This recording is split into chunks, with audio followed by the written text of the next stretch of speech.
नमस्कार, SBT news में आपका स्वागत है। पेश है 8 नवंबर सोमवार दोपहर 3:15 बजे राजस्थान, जोधपुर, बीकानेर की बड़ी खबरें।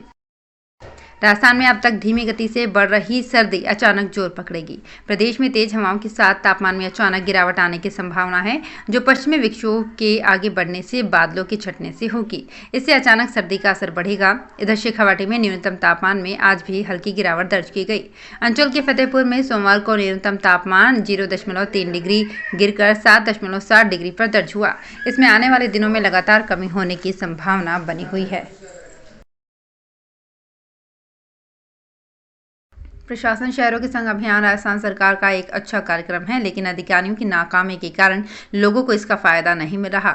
एसबीटी न्यूज की ओर से राजस्थान में करवाए गए सर्वे में लोगों ने ये राय व्यक्त की है। सर्वे में लोगों से पूछा गया कि प्रशासन शहरों के संग अभियान पर आप क्या कहेंगे। इसके जवाब में 65% लोगों ने कहा कि योजना अच्छी है, लेकिन अफसरों की नाकामी से इसका फायदा नहीं मिलेगा। इसके विपरीत 19% लोगों का कहना है कि राजस्थान में इससे लाखों लोगों को फायदा मिलेगा। सर्वे में 9% लोगों ने कहा कि इसका कोई फायदा नहीं मिलेगा, फालतू का कार्यक्रम है।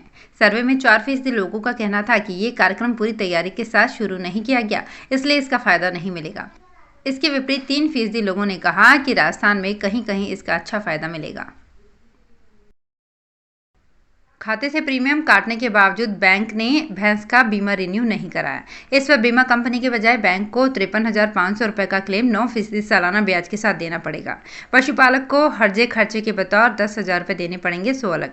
प्रकरण के अनुसार भरतपुर जिले के ताखा के भगवान सिंह ने भरतपुर सहकारी भूमि विकास बैंक से लोन लेकर 2011 में भैंस खरीदी। इसका बैंक ने यूनाइटेड इंडिया कंपनी से बीमा भी कराया।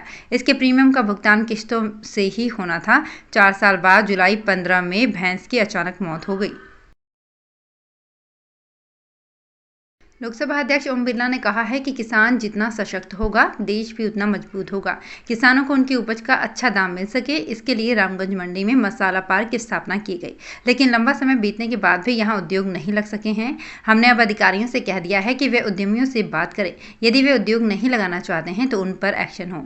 बिरला रविवार को रामगंज मंडी में आयोजित प्रबुद्धजन दीपावली स्नेह मिलन समारोह को संबोधित कर रहे थे। राजस्थान के सरकारी स्कूलों में ड्रॉप आउट होने वाले बच्चों को शिक्षा की मुख्य धारा से जोड़ने और आर्थिक रूप से कमजोर वर्ग के मेधावी विद्यार्थियों को शिक्षा से जोड़े रखने के लिए लगातार प्रयास जारी है। माध्यमिक स्तर पर अध्ययन को प्रोत्साहित करने के लिए नेशनल मीन्स कम मेरिट छात्रवृत्ति परीक्षा 17 नवंबर को आयोजित होगी। सोमवार दोपहर बाद शाला दर्पण पर इसके प्रवेश पत्र अपलोड हो जाएंगे। 17 नवंबर को सुबह 11 बजे से दोपहर 2 बजे तक ये परीक्षा आयोजित होगी। केंद्रीय माध्यमिक शिक्षा बोर्ड की परीक्षा 10वीं की परीक्षा 17 नवंबर और 12वीं की परीक्षाएं 16 नवंबर से होंगी। अब इन परीक्षाओं के लिए सीबीएसई 9 नवंबर को प्रवेश पत्र जारी कर सकता है। बढ़ती ठंड देखते हुए परीक्षा सामान्य रूप से 10:30 के बजाय इस बार 11:30 बजे से शुरू करने का फैसला लिया गया है।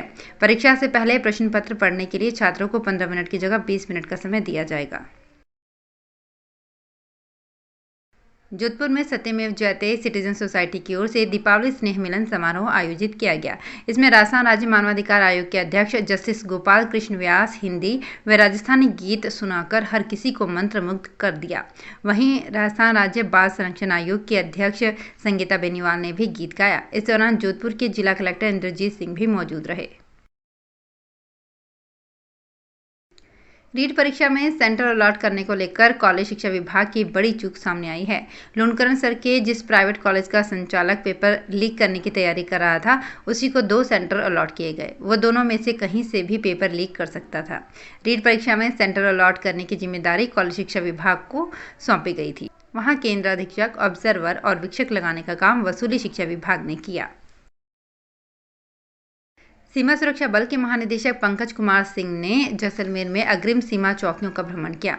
सीमा सुरक्षा बल के महानिदेशक पंकज कुमार सिंह पदभार ग्रहण करने के बाद पहली बार जैसलमेर आए थे।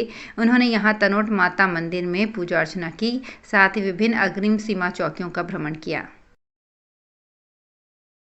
बीकानेर में पर्यटकों की संख्या में भी इजाफा शुरू हो गया है।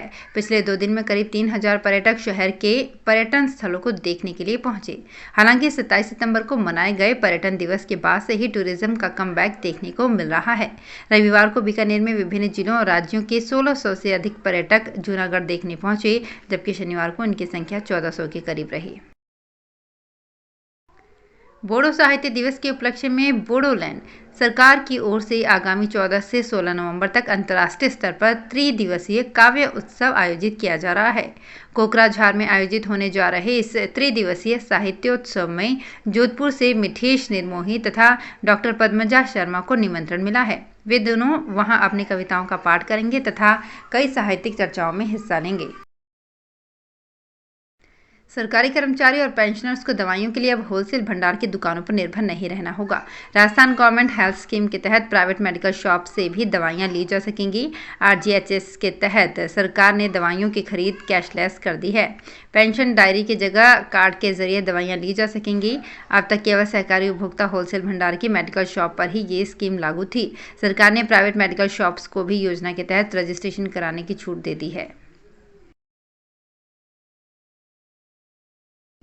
MS एजुकेशन अकेडमी हैदराबाद की ओर से राष्ट्रीय स्तर पर फ्री आवासीय IAS कोचिंग में सिलेक्शन के लिए प्रवेश परीक्षा मौलाना अब्दुल कलाम आजाद स्कूल परिसर में संपन्न हुई।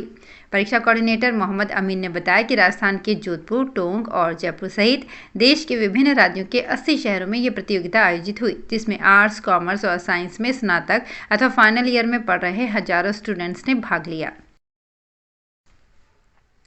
प्राइवेट स्कूल्स को टक्कर दे रही सरकार की Mahatma Gandhi English medium schools में अब प्री प्राइमरी क्लासेस के एडमिशन का प्रोसेस शुरू हो रहा है। इन क्लासेस में एडमिशन के लिए सोमवार से आवेदन किया जा सकता है। 15 नवंबर तक आवेदन के बाद राज्य भर में 2475 सीट्स पर नन्हे बच्चों को भी एडमिशन मिल जाएगा। प्रत्येक क्लास में फिलहाल महज 25 सीटों पर एडमिशन दिया जा रहा है। ऐसे में प्रत्येक स्कूल में 75 सीट पर एडमिशन के लिए प्रोसेस सोमवार से शुरू हो जाएगा।